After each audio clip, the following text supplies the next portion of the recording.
the taking of the civilians was inexcusable. I mean, it just cannot, you cannot take people indiscriminately. Therefore, I think it's not a question of negotiation. It should be a question of arranging their relief. Let's speak now to Oliver McTernan, who's the co-founder of the conflict resolution group Forward Thinking, who was involved in the years of talks that led to the eventual release of the last hostage held in Gaza, the Israeli soldier Gilad Shalit. Good morning to you, Oliver. Good morning, Smith. What do you make of what has happened so far in terms of these hostages? There's about 222 of them. 4 of them have been released. Some talk actually that the latter 2 could have been released earlier, but there was some diplomatic kind of blockage. What do you make of what you've seen so far in terms of hostage release? Well, last night's scene was a hopeful scene, and let's hope that all the civilian hostages will be returned immediately. A week ago, I had a meeting in Doha with senior people from Gaza, and the understanding I had is that they wanted to release all the civilians without any conditions. Now, I think for that to happen, there must be some sort of lull in the present bombardment. I can't see how you can move, we'll say 50 plus people without some sort of ease up in the level of bombing that we're witnessing. What goes into this kind of negotiation? I'm reading in the Times a statement released by Abu Ubaidah, spokesman of Hamas's military wing. Through Egyptian Qatari mediation, we released the 2 detainees, knowing that the enemy has refused since last Friday to accept them. We've decided to release them on humanitarian and health grounds. What might that mean if that's true, knowing that the enemy has refused since last Friday to accept them? Ashwin, the problem now is we're in a propaganda war, claims and counterclaims. And what's being overlooked is the fact that there are real people caught up in this and their lives are at stake. So I would hope that somehow we realize, first of all, that I think both leaderships involved in this are in a traumatized state. There's a collective traumatization in Israel.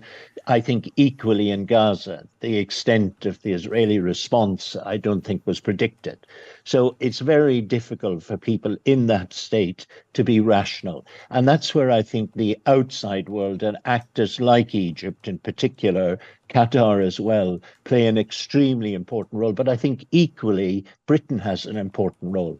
And I think especially the fact that, as you said, there's 7 British hostages. I think it would be very important for our government to really help Israel make the right decision in creating a climate, a situation where the immediate release of these people can be without condition.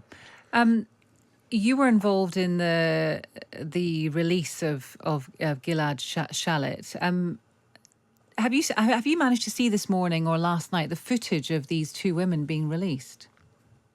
Yes, and very moving indeed, and I think understandable.